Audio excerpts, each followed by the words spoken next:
Welcome back to Just Another Solar Podcast with Luke Beattie. That's me, Karl Jensen. G'day, Karl. Welcome, Luke. You're in Victoria this week, which is very exciting. We've got to do a few things together. That's right. We've had a good time and we'll go into that shortly. And industry legend Nigel Morris. G'day, fellas. Nice to be back. Sun's out. Feeling G'day, good. Nigel. Apparently, well, you need to feel good. It's all about good news stories.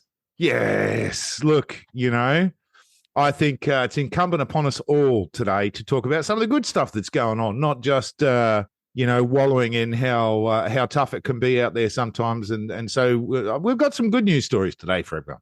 We've got good news stories. We've got a great guest as well. But can we start with a bad story or a very interesting one? Emerging Energy went into liquidation and the creditors list has been doing the rounds. And frankly, it's eye-watering. Eye-watering. And perhaps there's, I'm going to look for a good angle in every story, and perhaps the fact that they're gone is good news. So we could maybe spin it that way. The bad news, of course, is, eye-watering debt. In fact, I crunched the numbers in their report. There's 177 creditors, total of $95 million worth of debts in there. And, you can break it down in a whole lot of different ways, but clearly there are a whole lot in there who are small and medium businesses who are really going to be hurt by this. It's undoubtedly a complicated story. It's going to take a long time to come out. It's made the news. I saw it. It's made Channel 7 and Channel 9. And I think there's a lot more to come on this story because arguably around $100 million rounded up by the time a few more debts come in. This is going to be the biggest one we've ever seen. It's really interesting to see. There were some massive creditors. I saw BP was in there for $24 million. I found it a bit curious. I don't understand how this works, but there's at least two related entities to Emerging Energy that are on the creditors list for around $9 million apiece. Yeah, there are. There are more than that, actually. And there's a few questions about whether some of the other names that are listed in there are related entities as well. So what the real number is a little bit hard to fathom. And I think there's a whole story just in those related entities clearly having debts and creditors spread across each other. And, we haven't seen anyone else's books, any of those other related entities' books yet either, or whether they're going to be separately providing financial statements. So, we don't know what that means. The BP one's a really interesting one. I agree. And I was chatting with a few people about that. And of course, there's a few scenarios under which they could end up with $25 million worth of debt in the mix, which is not insignificant. In fact, the top five represents $76 million of the 95. Far out. Yeah. So, just the top five are huge, and a couple of them are related entities. But if you single out BP, for example, and we don't know, we're speculating, but of course, what we do know is a lot of rec traders and STC traders sometimes trade STCs between each other. So it may be that the reason the BP have got a debt listed is because they said, look, we've got an excess of certificates. We bought too many or registered too many. We thought we were going to need them. We didn't end up needing. We want to offload them. We'll give you a deal. Here you go, buy these certificates. And so they flipped the certificates across to Emerging and then clearly didn't get paid for something. So that could be one way it went. It could have gone a number of other ways as well. But, there's a number of entities listed in there where you can sort of see that they're also trading STCs. So there's clearly a bit of horse trading going on, which is not abnormal. It's only abnormal and shit when people don't pay. Where's the island in the Bahamas? Where's the Lamborghinis?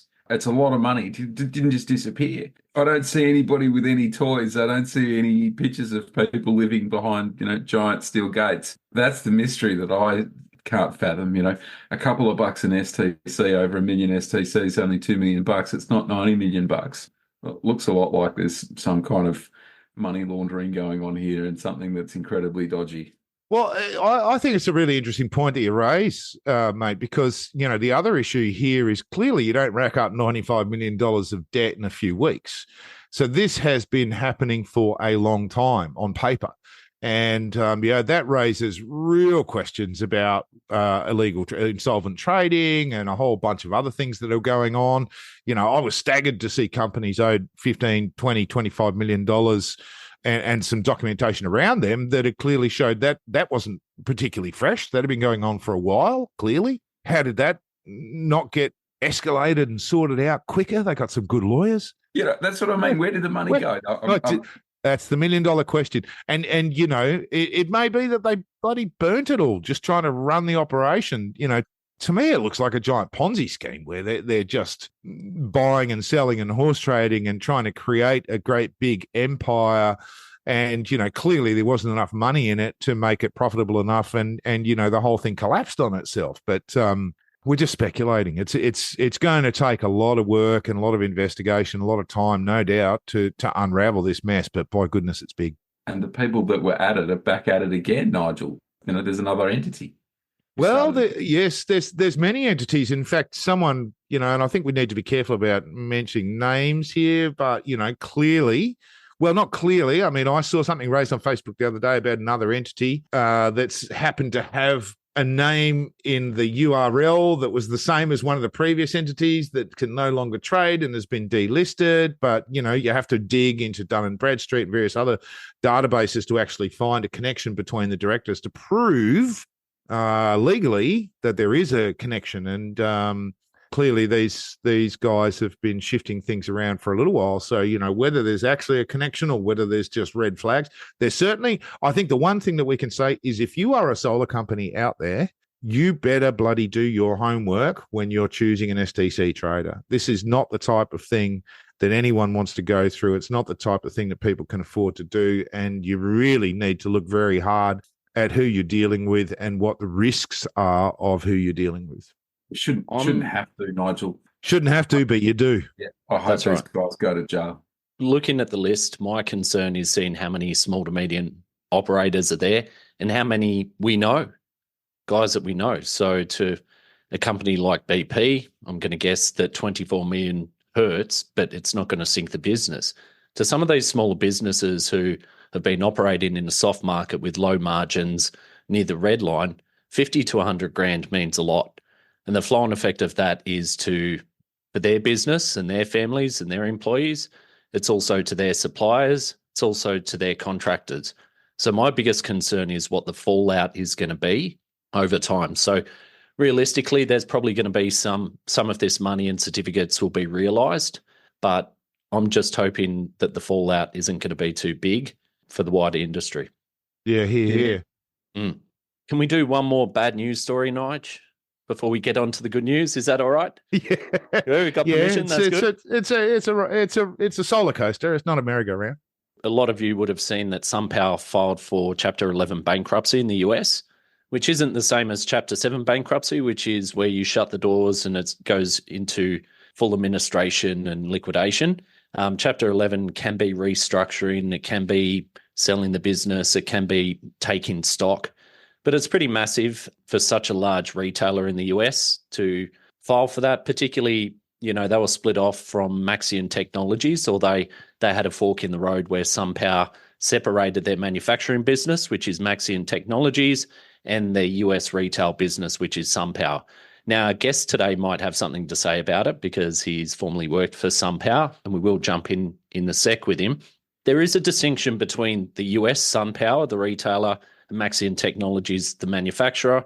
But when you dig down and look at Maxion Technologies, they've also had a restructuring recently. They've done a capital raise with one of their equity partners, and their Altman Z-score, which is a score of financial health, is in the distress zone. So we're hoping that the US, that can work out. I think it's too big and there's too much value and too much reach in that business for it to fall over, whether there be new owners or something else.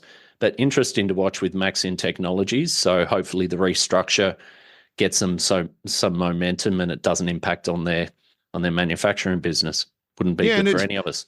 No, I wouldn't. And this was a confusing one. I put in a couple of calls earlier this week as well, just to get my head around what was going on. Because, of course, for anyone who's been around for a little while, SunPower is, the super duper solar module that we all know and love so well and has been around. But, that's kind of translated now in the US. And the issue with the Chapter 11 in the US is all around a retailing division of SunPower, where they're actually selling and installing and doing retail installs. And as you said, the tech's different. So here in Australia, although they use the SunPower brand, it's actually the Maxion technology that's flowing into the market. And so there are sort of two issues at play here rather than just sort of I saw a bunch of stuff online of people going, "Oh, SunPower going under." Well, it's not quite that straightforward. There's a lot going on, as you said. There's some good capital that's come into the business.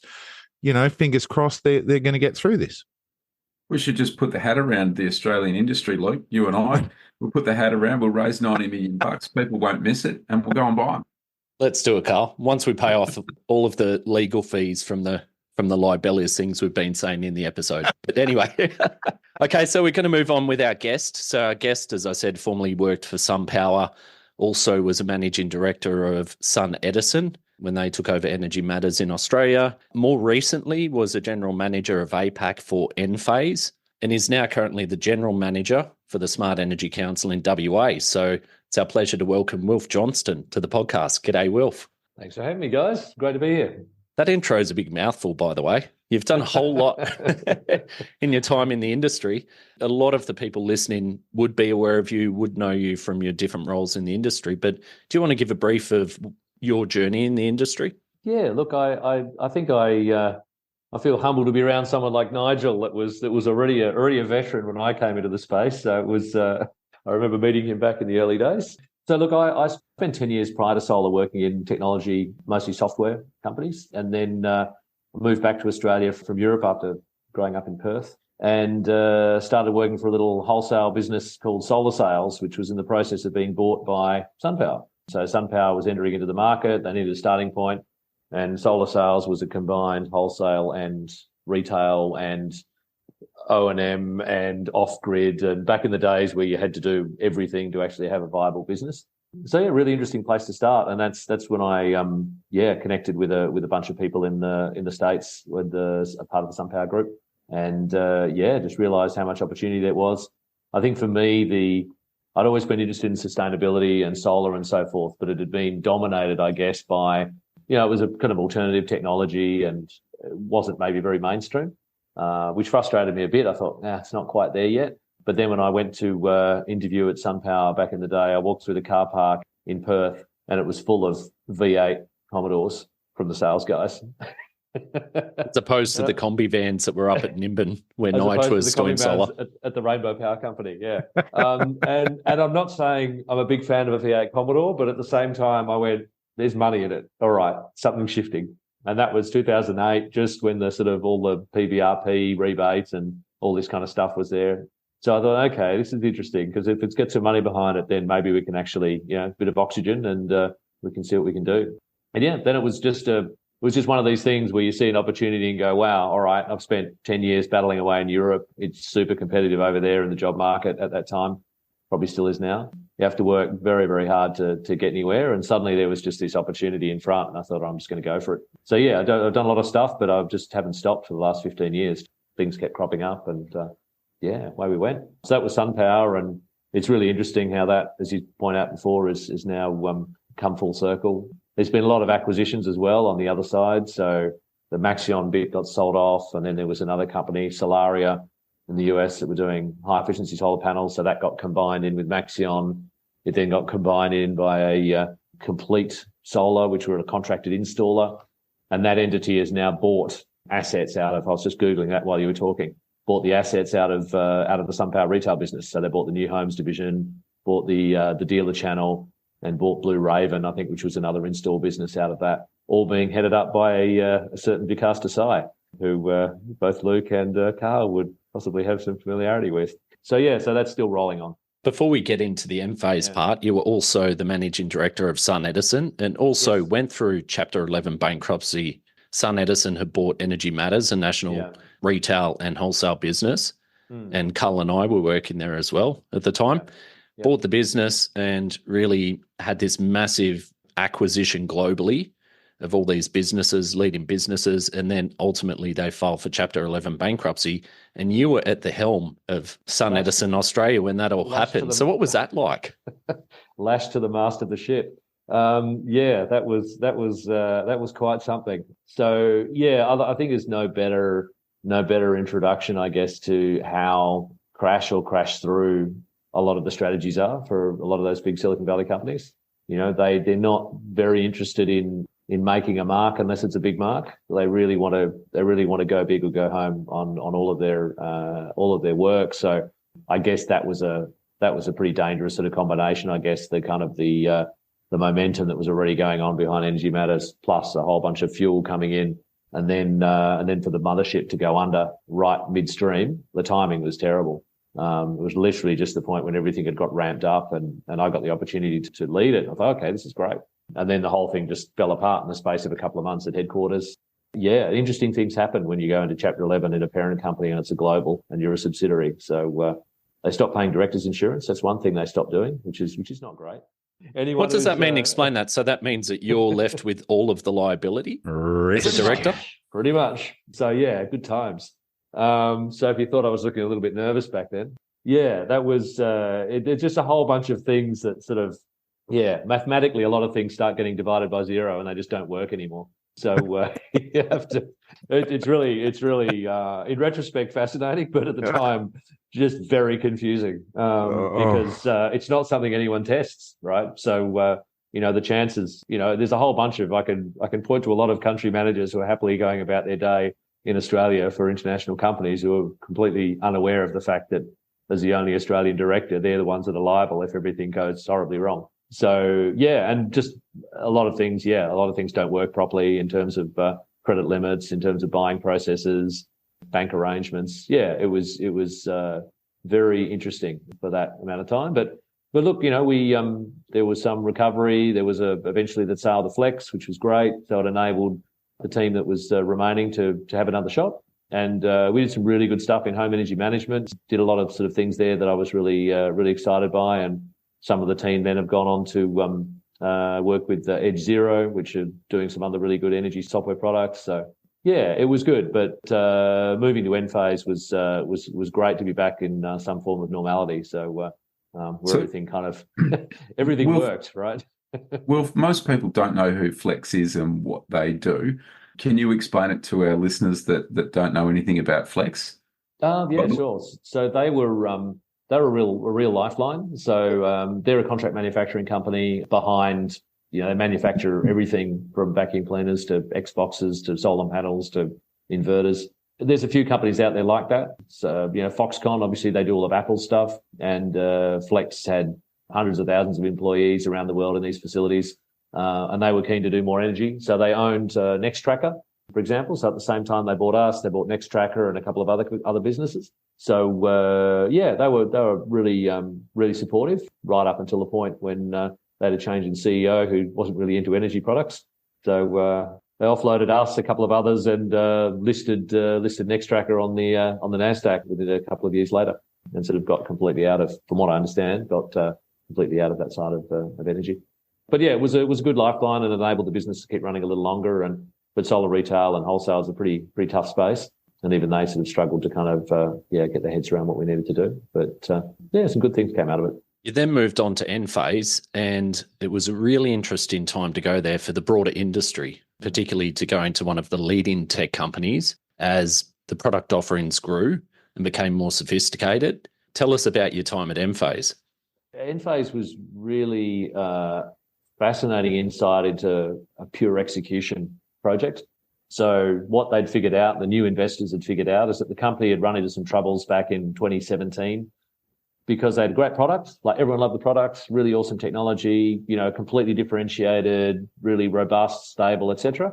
But the ability to do the logistics, supply chain, costing, sales and marketing, everything outside R&D was just a bit lost. And so they were weeks from going under. They got an injection of capital back in, I think, 2017, rehired the executive team and just said, all right, all we need to do is go and execute on all those things. We don't need to invent any new products, really. We've got them there. Everything's there. We just need to get better at getting them out to market and manufacturing cost effectively, getting our pricing right. So, yeah, it was just a masterclass in how all of that gets done. And all around the world, I mean, they started out, they were a sort of 10 or 15% share of the US market. And within a couple of years, they were back at 40, 50, 60 was crazy. And in Europe, in several markets, we're doing really, really well as well. In Australia, I think, tripled our market share over that period by just pure grind and focus. And yeah, lots of long nights and early mornings. I'm not going to miss the 5 a.m. Saturday morning sales calls. That was pretty brutal, I got to say. But even the local Enphase team in Australia was very passionate and very out there, very intelligent. During that period, it's always been really good to interact with the team there, to see them around the shows and around business as well. Yeah. So there was clearly a really good local culture in the business as well.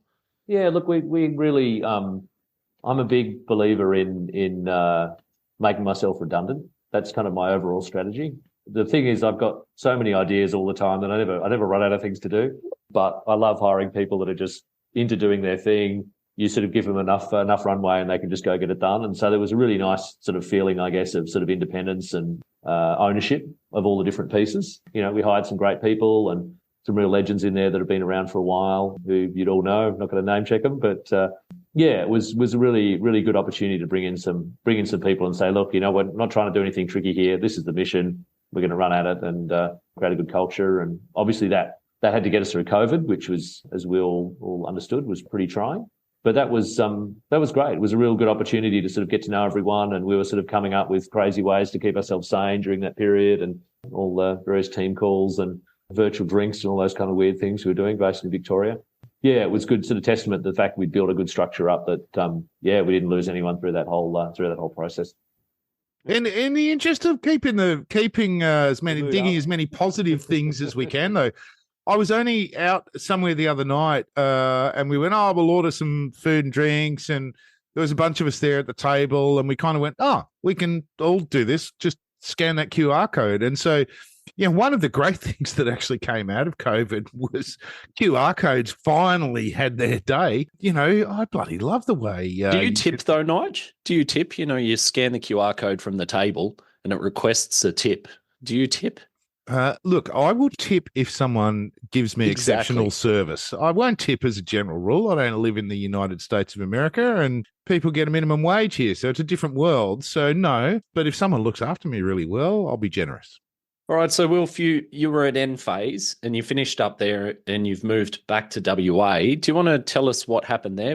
One thing I realised, I guess, over time is that when you're doing these corporate jobs, it's good to have a sort of a plan in place in terms of how many years you're going to spend doing each particular part. You're not sort of overstay your welcome. So, I had a mental kind of date in my head of around 4 to 5 years where I'd sort of stop and have a think and say, okay, is this what I want to do for the next 4 to 5 years?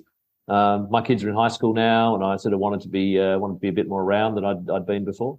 And keen to try somewhere else that just wasn't Melbourne in order to break the cycle. I got to admit, I didn't have a great time through the lockdown process. I found that quite tough. I haven't dived into the full Andy McCarthy story yet, but I'm gonna sort of assume that there was some similar kind of parallels. Was not a fun time. Decided that living at home by myself or with the family long term is not healthy for my brain. So have to get away from them as much as possible, Wilf. Yeah, I do love them. I love them a lot, but not that much. It's not. Yeah, I mean, I'm sure I'm not the first person that needs a bit of variety in terms of just getting out of the house and traveling and all those kind of things. It's hard to go from traveling all the time and seeing lots of things to just sort of being in your garden in your slippers. So I was really keen to get out and have a bit of change of scene, as was the rest of the families. I'm from WA. We decided to move back and have my daughter start high school and son continue high school.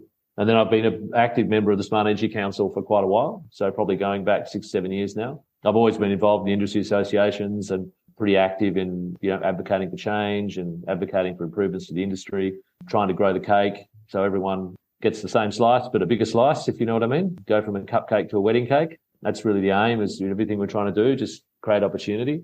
And that's quite hard to do when you're a business. When you're a participant in those forums, sometimes, when you find yourself in meetings with regulators or government or whatever else, you're like, well, what's in it for you? It's like, well, I'm genuinely trying to make this bigger for everyone. Like that's the aim. And if I do well out of it, great. But someone's got to try and push to make this a bigger market. So, then there was the opportunity from Smart Energy to head things up over here and try and drive a bit of change into Western Australia and do it as a sort of a clean skin, do it as someone that's undeniably operating in the best interest of the industry. So I thought, why not? Let's give it a shot. Well, there's absolutely no doubt in my mind that John Grimes is an inspiring person to hang around with. We always love having him on the podcast, and at the end of the podcast we go, wow, that was a great episode, because John's another Energizer bunny in the industry. Just can't stop him. So I can see why he'd want to go and work for him. Yeah, they're well, we've four, all part of the same gang. It's a really it's a great structure. It's a great organisation. I think we're really enjoying the additional oxygen that comes with the current sort of federal and state governments. There's a lot of things on the table to be discussed, a lot of change, so it's good. And on that point, you've been very busy since you came to WA, and just in the past week, the Smart Energy Council has released a 10-point pathway. There's a state election coming up in WA, and I found it really interesting to find out that WA is the only state that doesn't have emission reduction and renewable targets. So that was a couple of the points in the 10-point pathway. But do you want to talk about, first of all, what's been proposed to the government there? Because I think a lot of it is universal around the country in the principles, and also anything else that you're doing that's notable. A lot of notable things. Every move I make is relevant and significant. No, look, it's. I saw you in front of all the news cameras the other day, Wilf. So hats off to you. Oh, sure. No, look, I think. Look, we have launched our plan for WA. We have focused on the targets. It is pretty ridiculous that Western Australia does not have a renewable energy target, does not have an emissions target, and it's palpable. When you're here, there's a lot of really good ideas. There's a lot of really interesting plans, frameworks. Distributed energy, for example, the Project Symphony work that's gone on is really fantastic. It's quite complex when it's a local kind of market like this and you don't have deregulation in there. Quite complex to get all those different government bodies to all see the same thing. And the Project Symphony report, if you ever get a chance to read it, is sort of a masterclass in how you bring everyone's interest aligned. I mean, I think the third page is a hand-signed statement from all of the key market bodies. So do you want to just explain quickly the Project Symphony, so those who don't understand it will?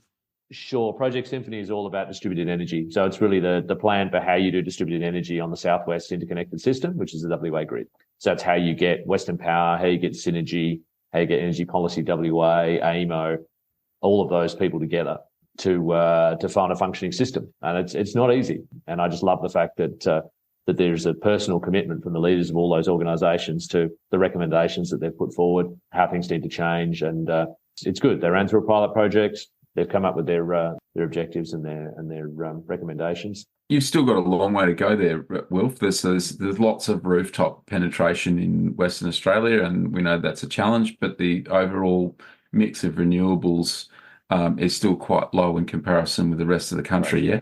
Yeah, the real telling stat, I think, is if you look at all of the gigawatt hours of solar being produced in Western Australia versus the solar energy being produced in other states, in Victoria, I think it's a mix of about 70% rooftop, 30% large scale, which makes sense. There's not a lot of sun, and if you're going to build a solar power farm, you may as well just pop over the border into New South Wales or pop over to South Australia, right? So it's just not as lucrative, not as cost effective. If you move to New South Wales and Queensland, it's about 50% share between rooftop and utility. If you move across to West Australia, the share of solar energy being produced by utility scale solar is 8%. So 92%. Get out, really? Yeah, well, this is why I posed the question, Nigel. Holy Moses. 92% is being produced by household rooftops. Yeah, and also important was the total energy mix. I think the total renewables was only sort of averaging 17%, somewhere there. That number rings a bell, whereas we're at 30% here on the East Coast. I'm guessing that means you got bugger all wind too.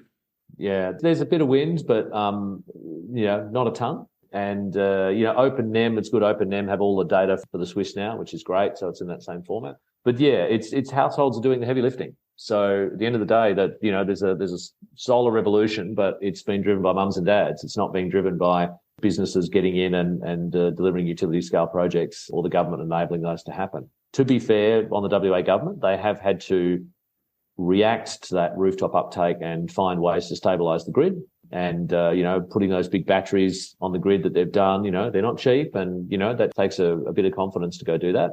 That's good, but they've really missed a trick with large scale solar and wind to date. So that's really needs to change. That may be because it's so bloody difficult to connect large systems in WA, because anyone that we talk to in the wholesale space says that the approvals to connect commercial size systems are bloody difficult, time consuming, long lead times, And ultimately that slows down the market, and that slows down people wanting to play in the market. And in fact, we have customers that gave up on the WA market and moved over to the East Coast. It's just so hard to get things connected to the WA grid. I'd stick my hand up and say some of that funding for big batteries could have been aimed at mums and dads with those solar systems on their roofs, and you would have had just the same benefit, but a greater financial benefit to the end users in the household. And other than that, you guys have arguably one of the best markets in the world for home batteries because peak rates are so expensive.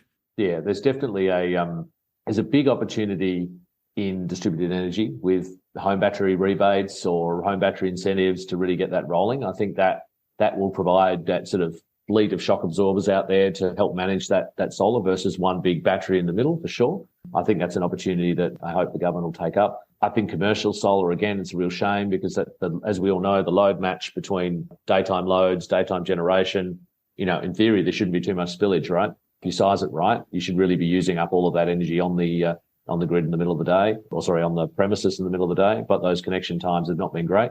They haven't been done well. The process hasn't been very good. Again, I do hear that there are some changes afoot, and we've been working with Western Power to see that improve. So I think there's going to be some good things coming in the second half of the year on that front, because businesses, as you say, have pretty much abandoned that segment because it's just not economic for them to be waiting around for connection times that are sort of unpredictable and terrible on your cash flow and all those things, right? And some other bizarre stuff like embedded networks. So whilst most of us aren't exposed to that, you've got the WA airport that's an embedded network within Western Power, and basically it's impossible to get something on the roof because someone wants to make money out of selling you energy. Obviously, that's a policy change. Someone's got to get kneed in the nuts there to solve that problem. But it's good that you're in the box seat. You can do that. Yeah, look, it's the whole sort of sunlight's a good disinfectant stuff, right? You sort of got to get in there and just kind of open up these problems so everyone can see and have a look at them and not put them off. And I think that's, to bring it back to targets, a lot of those things get solved when there's a target, because people are looking around going, I've got to get there by 2030 or 2035 or 2040. Therefore, I need to do these things to get to that point.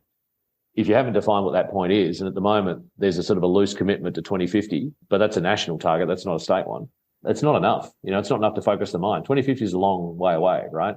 If we're lucky, the first small modular reactors will be online by 2050. yeah, right.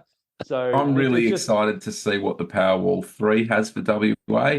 So they're talking about having that inverter rated at 5 kilowatts for the WA market.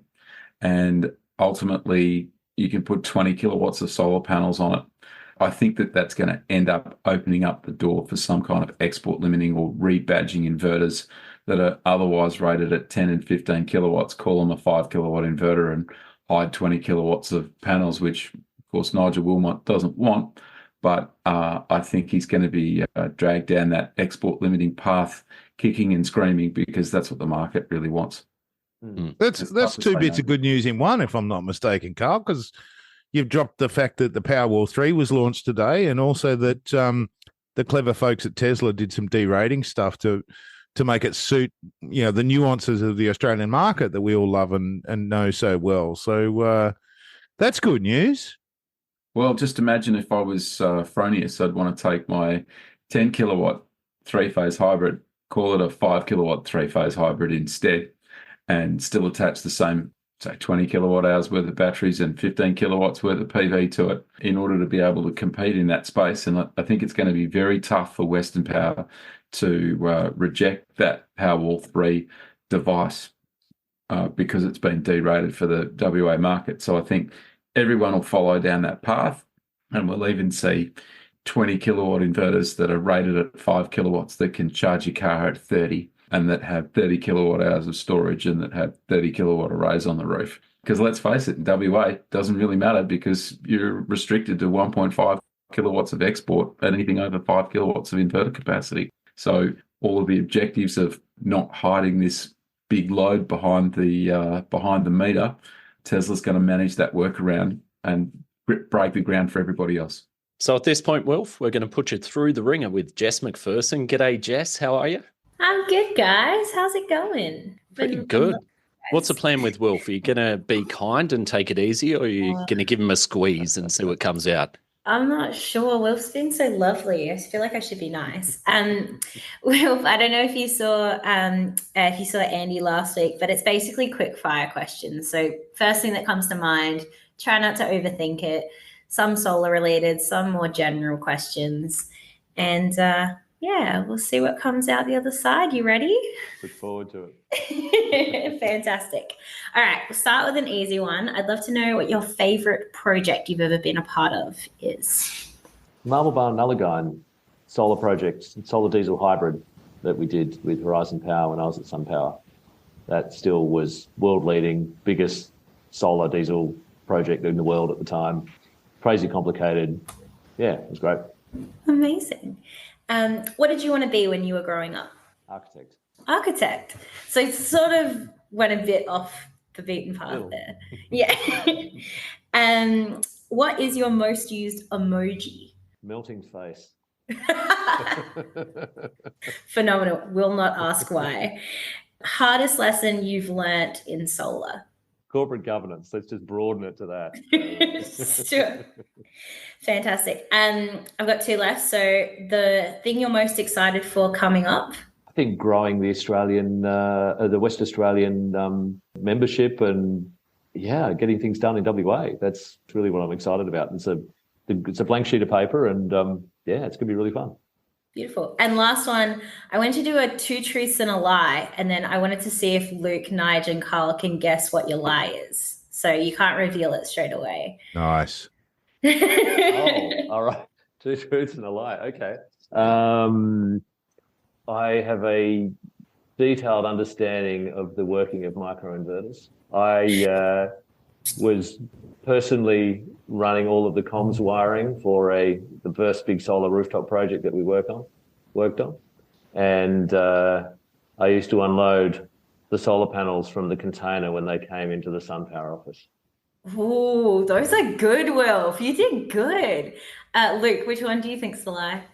I think A. I think it's one that's the most ludicrous one, that you're head of a microinverter business and you don't have a detailed understanding. I think it's so ludicrous that it's true.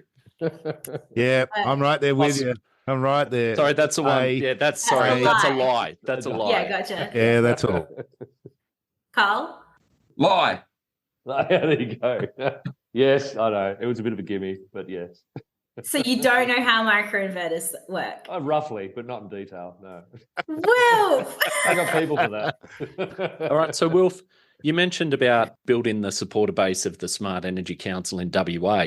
So what would your elevator pitch be for any solar business or installer that's out there now? Why should they become a part of it and be involved?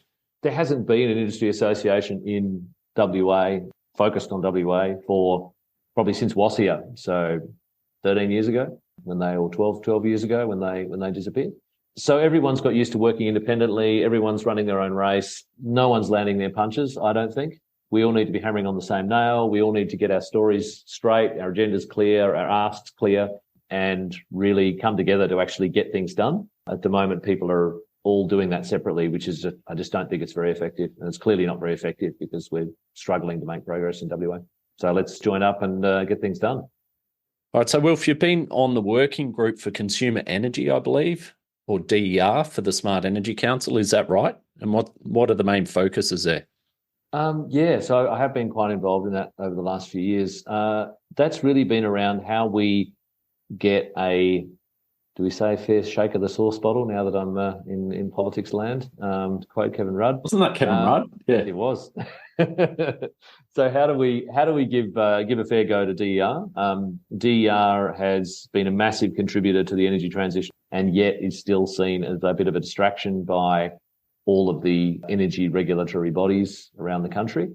That's what I love about WA is they've been taking it very, very seriously, but I feel that at a national level on the NEM, between the AER, AEMO, AMC, all of these bodies, DER is still just something that's not serious compared to a large-scale power station. There's people in those bodies that believe in it, but as an overall, it's not. And so that's really, if you get that right and you get those processes right and you change the culture and you have it recognised as a real player, then there's so much more we can do with it. So for those people that don't know what DER means, that includes both generation and consumption, or just generation? Energy resources. So yeah, I think it does include consumption. So I think it includes smart appliances. I think it includes generation. It includes smart hot water heat pumps, I would assume, such as the iStore product. And vehicle to grid, of course, the elephant in the room. Yep. All the stuff that the customer. I'm not sure of any other control devices that might be able to help out in the DER space, but keep going. It's just looking at that whole sort of smorgasbord of products in the home and saying, how can we better coordinate all of those things? And that needn't be having like endless conversations about control protocols and CCPOs and all those kind of things.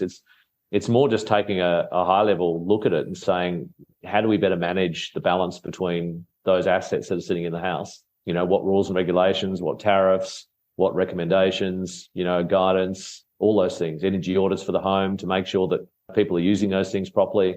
There's a lot to be done. And I feel that all of the current bodies are really staffed up to manage power stations. That's what their job used to be. And we really haven't taken advantage of the fact that there's just all these things out there that we could be working better with. I have seen some remarkable progress in that space just recently. So a couple of the big energy retailers are now offering EV plans where you can get a substantial discount as long as you give them access to your car. So basically they can turn on and off your charger, work within a few parameters that the end user wants to set. But if there's cheap energy on the grid, they're going to punch some power into your car. And that's only come about in the last couple of months, which is great to see. Pretty excited there. Yeah, some excellent things going on in that space. And I mean, I know Nigel's been a big proponent in that area for quite some time as well. And yeah, I think the one mistake, I guess, is that there still does tend to be a little bit of a Jetson's house approach by some organisations, thinking that that's really what it should be. The smart home, everything's connected and automatic. And I don't know, that just seems like a big distraction to me to focus all this time on it. Instead, just focus on the key loads. And obviously with what Nigel's doing now, that's a classic example, right? Focus on a big, significant load and make it work. I'm just biting my tongue and trying not to dive in and work out how to agree with you without giving a massive plug, but that wouldn't be like you, Nigel, at all. What I will say is that I'm sure, like us, we just did a huge software update this week, and I know we're not the only company chasing this space. I know there's lots of other companies doing it, and it's getting easier and easier and easier to orchestrate all those key loads in the house and to do some mind-bogglingly clever things. But as we've talked about a lot in the past, the trick is that it gets so complicated so fast and there's so much going on that taking an incredibly complex scenario and simplifying it down is the key to success. And consumers don't want to know about all that stuff. They just want to go, are you saving me the most I can? And can I do what I want when I want to? And that's the key to success. And there's a role for government and for regulation and for those long-term goals that drive owners and industry towards that. There's also a role for companies to come up behind them and go, well, I've got something that can play a role. My favourite part in that space is, I need to use my renewables during the day. And you say, well, actually, there's still plenty of renewables on the grid at night. And it's not like the wind's not blowing. And people think that as soon as it's night time, we're setting fire to lumps of coal. And obviously that's not the case because, Twiggy Forest has planted a lot of 6 megawatt wind turbines. And to put that in perspective, that's a 1,006 kilowatt system spinning around on a pole, which is pretty crazy to think of.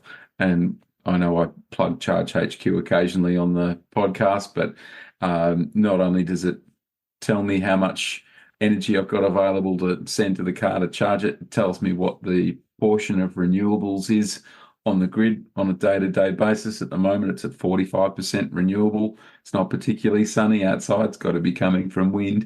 Forecast was for 45 kilometre an hour winds today in Melbourne, but there's lots of wind out there as well, and they're renewable resources too. Now, we're going to have to wrap up shortly, so I'm going to do a whip around to everyone for last comments, and I'll start with Jess. I guess my little pitch in would be we're also really excited about Powerwall 3 and what it can do to the market. We're SA's been really leading the charge on renewables and uptake, and we're really excited for what that product's going to do for our market here too. And I think the DER stuff is just so cool. Once everything clicks into place and everything that needs to talk to each other can talk to each other, it's so game changing. It's amazing. And Karl? Well, Luke, we went to see Nigel Morris at the Greenie community, the off-grid community that obviously he... Murra Co-op. Yeah. You mean Glenn? Yeah. So pretty crazy. I've been promising to go up and visit him for about 5 years. So here we are, first trip up there. We plugged in my Tesla Model S, which is an old car. It's only got a CCS. Sorry, yeah, a Type 2 connector, not a CCS, got a special adapter. And we plugged it into his SIG Energy bidirectional DC charger, which I think is a global first. So we hit the car with about 24 kilowatts. The unit's got a 10 kilowatt AC grid connection. It's got 4/8 of 32 kilowatt hours worth of storage. It's got solar panels on the roof, and it's capable of charging the car at up to 24 kilowatts, which was awesome because my battery was nearly flat. So that was quite amazing, and ultimately a great product. I'm not sure if it's listed on the various approval sites, and obviously that's got to open up a whole new set of markets for those people interested in vehicle-to-grid technology. And, of course, the new AS4777 is perhaps just weeks away now, where all of those connection standards exist so that those things can be connected to the grid outside of Glenn Morris's own grid. Yeah, so massive thanks to Glenn for hosting us. It was really interesting to see the SIG Energy, but also the vast array of different inverters and batteries and solutions that are there. Also some catch devices, Nigel, last comments? Yeah, I got a couple. So I'm going to stay on the theme of good news. So one thing that I picked up on, actually, I'm going to call this one, It's Not You, It's Me. Because, I realized that solar installation has been down quite materially this year. And so for all the solar installers out there who occasionally get queries from customers who go, oh, my solar's not doing the things, and my bill's gone up, blah, blah, blah. It's worth actually having a look at the solar radiation data or the solar insolation data for this year. Interestingly, August has been horrendous. No big surprise. I'm talking just Sydney here. It's varied around the country. But August so far this month has been nearly 8% down on August last year by comparison. And the year is about 6% down. So it's definitely not been so good. The good part about that is, it's about weather. It's not about the performance of solar systems. It's about the weather. And so, understanding the performance of a solar system is really, really valuable when it comes to being able to explain the weather, because you can say, well, that's not a problem that I've caused for you. The reason your bills have gone up is because solar radiation's down a bit. But the good news is, again, looking at the data, you go back historically, in the second half of August is usually quite dramatically, quite significantly better than the first half. So, I think the worm is going to turn very, very quickly.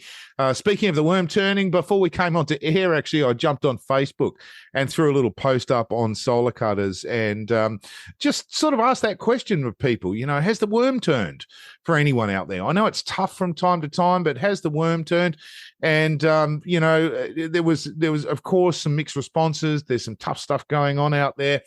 But it was really exciting to see someone jump in there, Max, old mate Max Pike, who just said, I've just had the biggest month in 6 years last month. So, there are little signs out there, and that's what I was looking for, was signs that worm has started to turn. The other one I wanted to quickly mention was that, of course, it's only 46 days. The countdown is on until Victoria finally catches up and gets smart with how it manages solar. Now, the initial kickoff of the backstop mechanism was delayed. It's coming on October 1st. You can look at this as an imposition, or you can look at this as an opportunity for us to allow more solar to get onto the grid. So only 46 days So you've got time. That's good news to find some technology that can solve it. Give me a call if you're not sure what to do. You have time. There's 46 days, and there are plenty of solutions out there.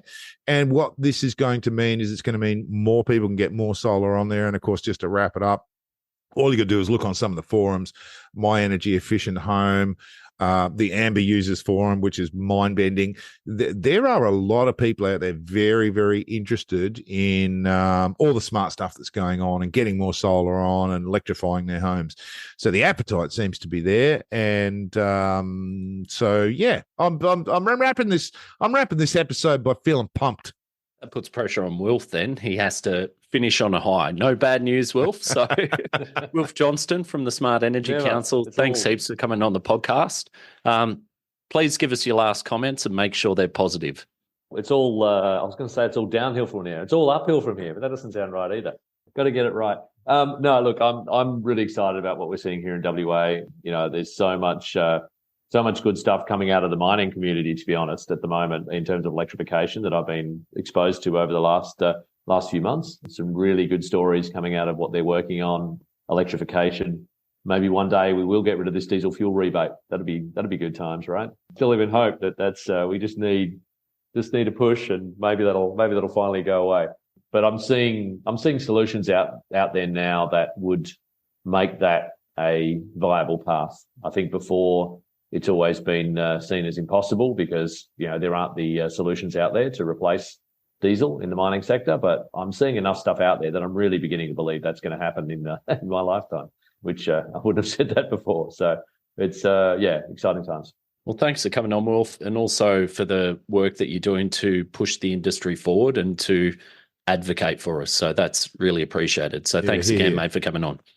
And just a quick plug here. I went down to Carrum this morning and caught up with Pat Southwell on the Solar Sidekicks podcast, and had a really great chat with Pat. So keep an eye out for that. And there's a great back catalogue of Pat's previous episodes. There's some very technical ones. There's great stories about people, and Pat's doing a great job. So make sure you check that out. And please jump on socials and like our stuff and share it. It does help us get greater reach. And we'll catch you next time.